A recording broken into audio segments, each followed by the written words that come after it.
aquí. Ya está bien. Mira, la verdad me da penita. ¿Sí? No sé, siento que sí. Ay, no pasa nada. Escuché bien. Es una tarea. La cara de Pablo todo regañado. Bueno.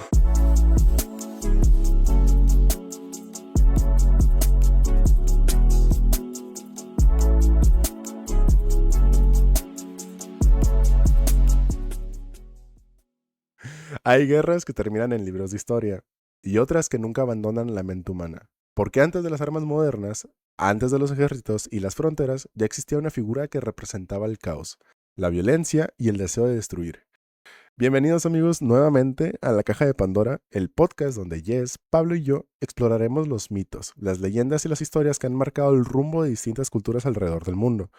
Aquí analizaremos a los dioses, a las criaturas y a los relatos antiguos desde una mirada moderna, cuestionando aquello que alguna vez fue considerado divino. Bueno, no sé si tengan alguna idea de quién vamos a hablar el día de hoy, pero siendo que ayer, el episodio pasado, el episodio anterior hablamos de Zeus, hoy vamos a hablar de alguien muy cercano a él.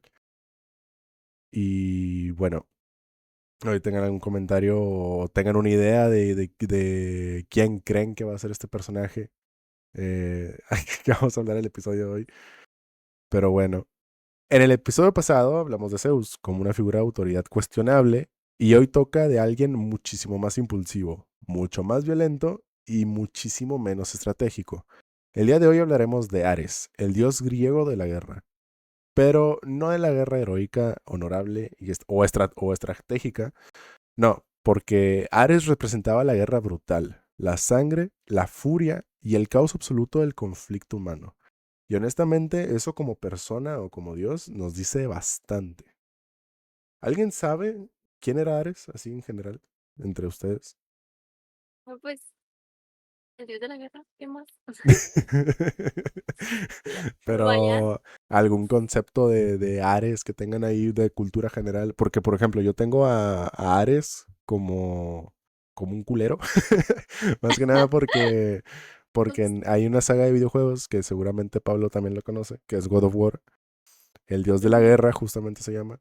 Pero lo abarcan desde un personaje ficticio y Ares le hace la vida imposible con engaños, con juegos sucios, con trampas. O sea, está muy mal el asunto, muy, muy, muy mal.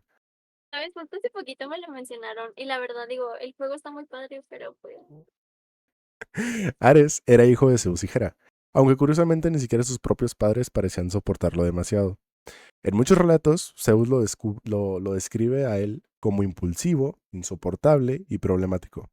Básicamente el equivalente mitológico al amigo que siempre convierte cualquier discusión pequeña en una pelea campal, o sea, se ardía por todo, digno de entiendo, él. hijo, ni siendo hijo de Zeus. Sí, pues la sangre la trae ahí. Y eso es interesante porque a diferencia de otros dioses admirados por su sabiduría o belleza, Ares era temido, incluso dentro del mismo Olimpo. Mientras Atenea representaba la estrategia militar y la inteligencia táctica, Ares simbolizaba la violencia sin control, el placer de la batalla y la destrucción impulsiva. En pocas palabras, Atenea era el cerebro militar y Ares era quien se aventaba una silla en plena discusión, era el de las luchas libres. Él hacía hurracarranes y todo. De que primero actúo y luego pienso. Muy Ajá, El tiro la piedra y escondo la mano, ya. básicamente. Algo curioso es que Ares no era precisamente el dios más inteligente de la mitología. De hecho, muchas historias terminan con él humillado, herido o perdiendo peleas.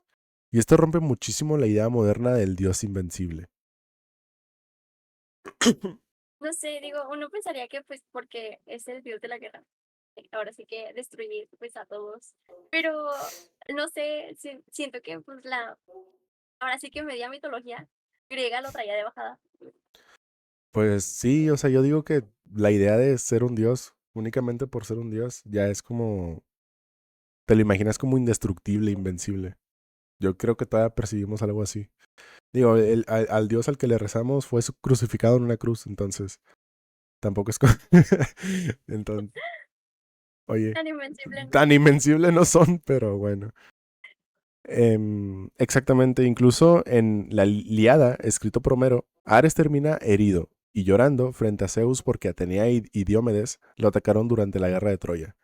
Imagínate ser el dios de la guerra y terminar reportándote con tu jefe porque te pegaron. No sé, o sea, pobrecito fue a llorar con su papi, Y con bueno, su papi Zeus. con su Ajá, papi. cada quien.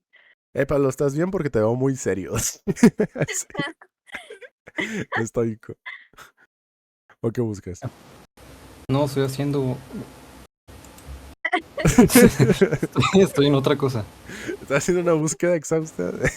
Ahora bien, una de las historias más conocidas de Ares tiene que ver con Afrodita, diosa del amor y la belleza. Porque claro, qué mejor idea que juntar al dios de la violencia extrema con la diosa del deseo. No sé, tipo, definición perfecta de, ya, no va a terminar bien. Afrodita estaba casada con Hefesto, dios del fuego y de la forja, pero aún así mantenía una relación secreta con Ares. Y aquí es donde la cosa se pone bastante incómoda. Hefesto descubrió la infidelidad y decidió tenderles una trampa. Creó una red metálica invisible e irrompible que cayó sobre ambos mientras estaban juntos. Después llamó a los demás dioses para que para que vieran la escena. Los expuso exponiendo infieles, básicamente. Total. Ya ves, desde antes ya existían el tipo, fue el inicio de los videos. Las primeras quemas y las primeras funas. Sí. El inicio de los videos. Eso está peor que la ley Olimpia existe por algo. Así que- ¡Ah! Totalmente. Hay algo muy interesante y es que aunque la historia suele contarse como algo cómico, realmente habla de temas demasiado oscuros. Humillación pública, toxicidad y relaciones impulsivas. Además, Ares tenía una enorme reputación de ser impulsivo también en sus relaciones personales. Digamos que el concepto de responsabilidad afectiva no era precisamente parte del Olimpo. A diferencia de otros dioses, Ares no representaba un ideal positivo para los griegos. Y de hecho, muchas ciudades evitaban rendirle culto directamente porque simbolizaba el lado más destructivo de la humanidad. Y eso es importante entenderlo. Ares no era la gloria de la guerra, era el trauma de ella. Representaba la adrenalina, la rabia, el deseo de destruir y la pérdida de control total. O sea, Ares significaba peligro. Veías que a un pueblo ahí en Grecia honoraban o rendían culto a Ares y automáticamente era como Satanás. O sea, estos vatos sacrifican gente todos los domingos encima de una pirámide. Bueno, esa es otra cultura, pero ya hablaremos de ella más adelante. Pero sí, o sea, básicamente los tenían endiablados. Cualquier persona que No rendía sé, culto. y justo creo que lo que hace que sea uno de los dioses más interesantes, de alguna manera, porque, pues a diferencia de los otros, que si bien todos son conocidos por ser imperfectos, o sea, realmente no era tan poderoso como los otros, si bien, o sea, porque le ganaban sus impulsos, no sé, Le como una ganaban sus representación de impulsos. todo lo peor que puede haber en un humano. Todo lo malo. Sí. Si analizamos a Ares desde una perspectiva moderna, probablemente sería visto como una figura extremadamente problemática. Conductas impulsivas, agresividad constante, necesidad de validación mediante violencia y cero control emocional. Un No FIFAs. sé, tipo es... Sí, Un bueno, FIFAs. yo que uso más Twitter o ahora el ex de Elon Musk. Es como ahora sí que el tipo de persona que pues inicia pues es que ahora sí que se le llama una pinche Troya. Ujú. En, pues sí, de amenaza de guerra mundial o cosas así. Un Hitler, pero más anterior. O sea, Pablo, ¿un comentario hacia esto?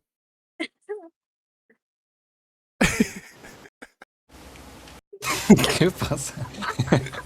Estás todo quieto así. Bueno, ¿saben? Yo pienso que Ares era como con es- no tanto como una divinidad estratégica de guerra, era más como un bárbaro, un berserker. No, ¿Y qué es un como decía, berserker para esas personas que no saben qué es un berserker? Yo sí sé, pero era un seguramente hay guerrero. alguien. El berserker es un guerrero Es Guts. que es un, Berserker. es un, es prácticamente un kamikaze, va a morir. y hacer el máximo destrozo posible para la victoria de su pueblo. Eso es un berserker. Yo lo pienso así, era como una figura barbárica, muy demencial. Por eso dices que nadie lo veneraba, era muy peligroso. Ujú. Bueno, pues sí, de hecho sí. Toma café. Tómatelo a gusto. Es que ando en plan chingacadito, una disculpa. No era mi intención. Em, pero también hay algo interesante aquí. Ares existe porque la guerra existe. Y aunque los griegos no admiraban completamente a Ares, entendían que el conflicto forma parte de la naturaleza humana. La violencia, la ira, la destrucción son cosas que la humanidad nunca ha logrado eliminar de todo, ni eliminará. O sea, hemos pasado de Grecia, dioses, Zeus y todos los que tú quieras hace muchísimos años, y a día de hoy seguimos igual o peor. Y yo diría que hasta peor. Pero al menos no lanzamos rayos de las manos. Bueno, quizá por eso Ares sigue siendo relevante hoy. Porque aunque han pasado miles de años, seguimos viviendo rodeados de conflictos, guerras y personas obsesionadas con el poder. Donald Trump.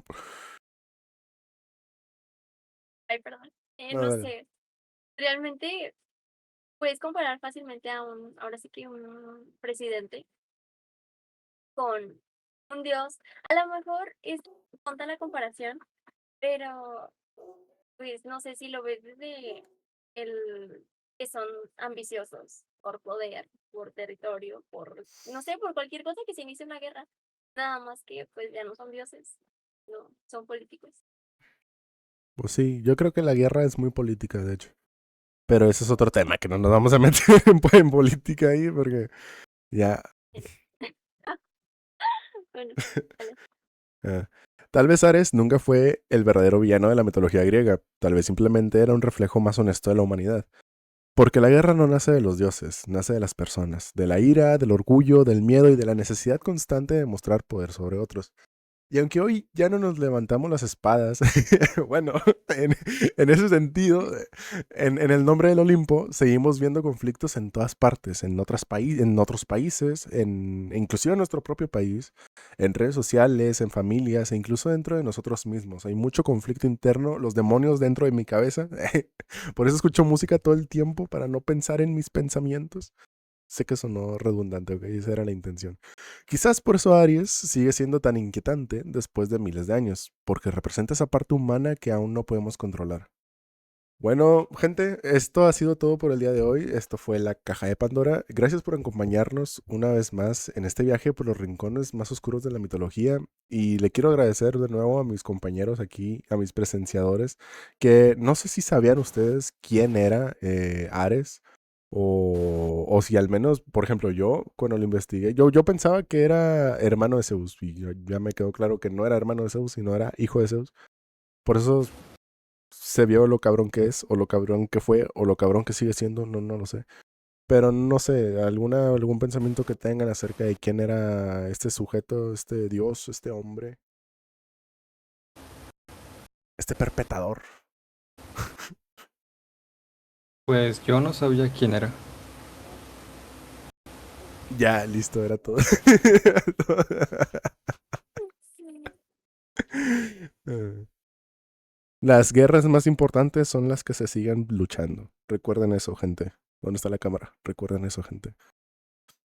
Bueno, sin más, espero que les haya gustado y nos veremos en una próxima emisión con otro tema. Inclusive puede ser más interesante o no lo sabemos.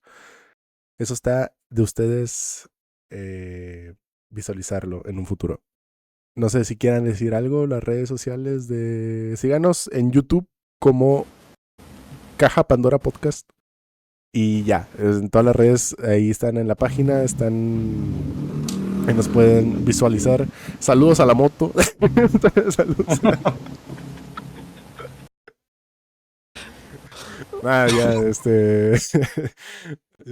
sé si se quieren despedir. No sé. No. No, no. Bueno, chao, nos vemos, gente. Eso fue todo, amigos. Adiós, adiós, muchachos.